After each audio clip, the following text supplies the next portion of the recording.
Our final presentation today comes from somebody who was born and raised in Brazil, but it's talking about a project in the United States of St. Petersburg Pier. And look forward to hearing more about it. Deborah De Lima will give that presentation. Deb, the floor is all yours. Hello, everyone. Again, my name is Deborah De Lima. I've worked for Thornton Tomasetti for 3 years, and I'll be presenting a forensic peer review on the St. Petersburg Pier here in Florida.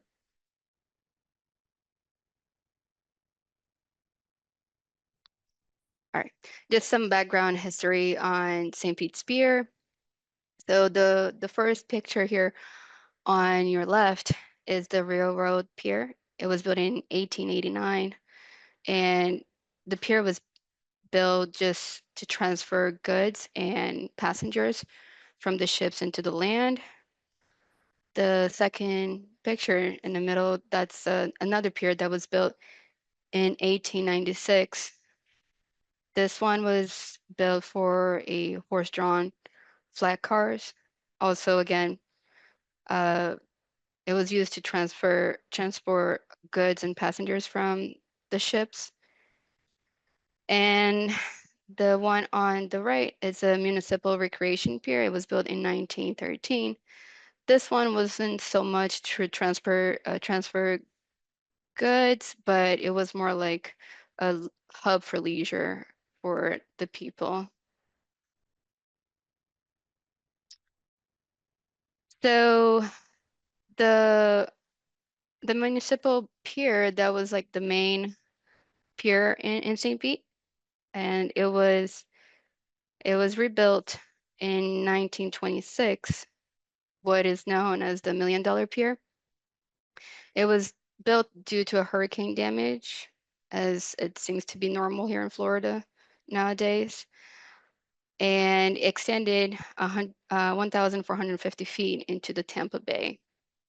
Again, it was a point of leisure for the people that live there.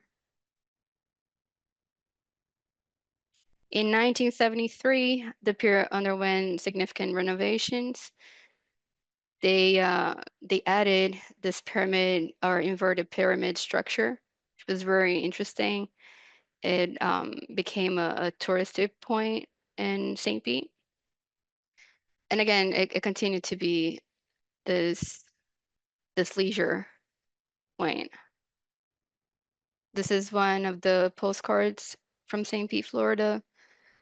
This one was from 1987. In that time, the pier went through more enhancements. They added retail stores, elevators, and whatnot. Finally, this is our St. Pete Pier today. So in December 2015, Thornton Tomasetti conducted a peer review of the initial design approach. This review was led by Harris L., and the main focus of the review was first, how foundation, the Pier's lab.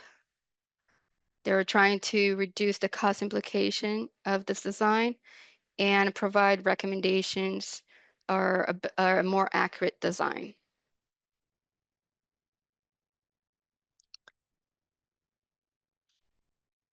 The peer review included the design criteria. So we went over the conceptual design calcs done by the original designer. And then we also did look into the geotechnical and wave loading documentation. That summary was done by Humston and Moore engineers. And it helped us determine the max lateral forces, moments, shear on the pile. It also aided in the pile sizing and the reinforcement design. Lastly, we looked at the borings, the geotech reports from Terracon. We had 2 reports that we had to look into. It was 2013 and 2015 reports. We're gonna see in the next slide. Okay. So the 2015 report had additional borings, as you can see. I don't know if I can point it out, but um, it was about 35% increase in borings. And that gave us a more accurate soil profile, and we're able to see the changes in the strata throughout the length of the pier, which then helped us better design the pile length.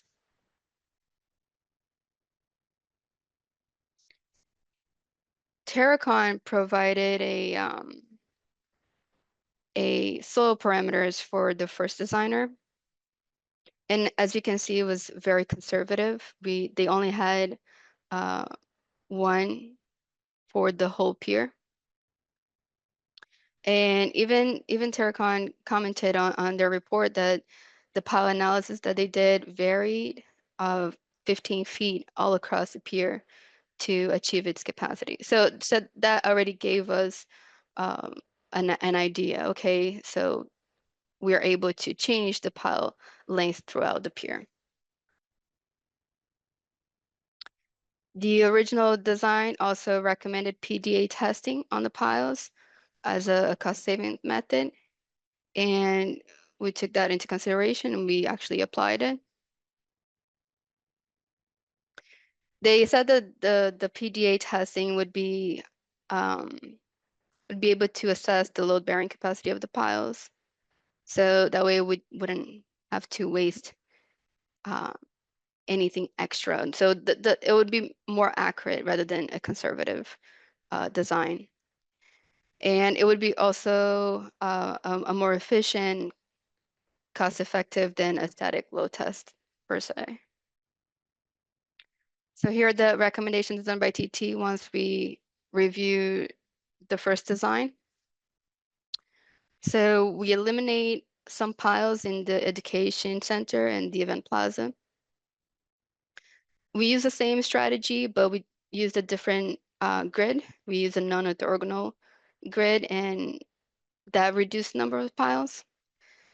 The second recommendation was um, divide the pier into zones using the extended investigation that we had, the soil investigation that we had.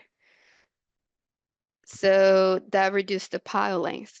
So again, we had two types of savings here. We had a reduction in number of piles and a reduction in the pile length.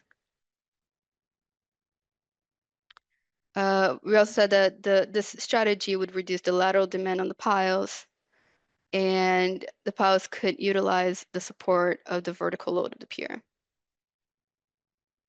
This is a preliminary design. This was done by the first engineer, and they estimated at least 554 piles for this project. In comparison, this is the pile foundation layout that Thornton, Tomasetti, and Terracon provided. Again, same strategy, just a little bit of a different grid in the education center, which is right in the middle. The education center and the event plaza is right in the middle. We were able to lower the number of piles to 434 piles. And this approach improved the resistance to the lateral loads and optimized the pile group efficiency.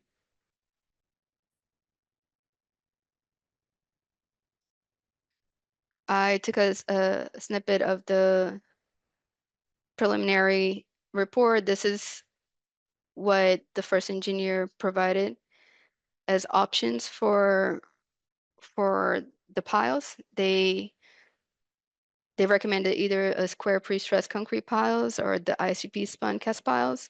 The ICP, there are hollow piles, but both of them are pushed into the ground.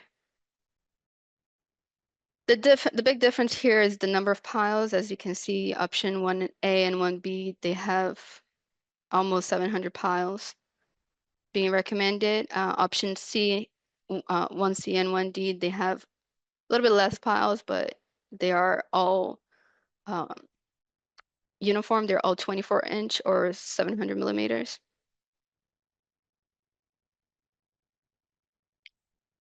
Okay, so for Thornton, Tomasetti, and Terracon's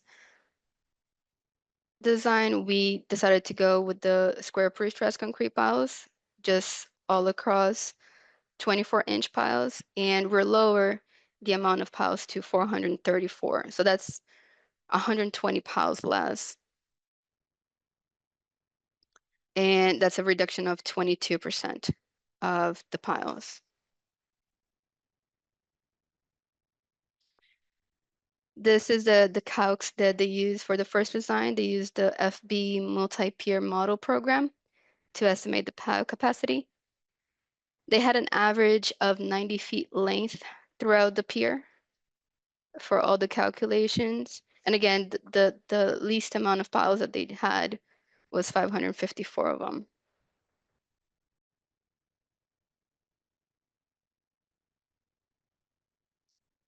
The geotech report that showed a significant variation in the soil strength. So we're able to divide the pile layout into zones. Try to change into colors here what the zones were. That optimized the pile length by matching the load requirements that we had to the soil bearing capacity. We're able to lower from 90 feet length to 80 feet length. That's a 12% reduction just on the length of the piles.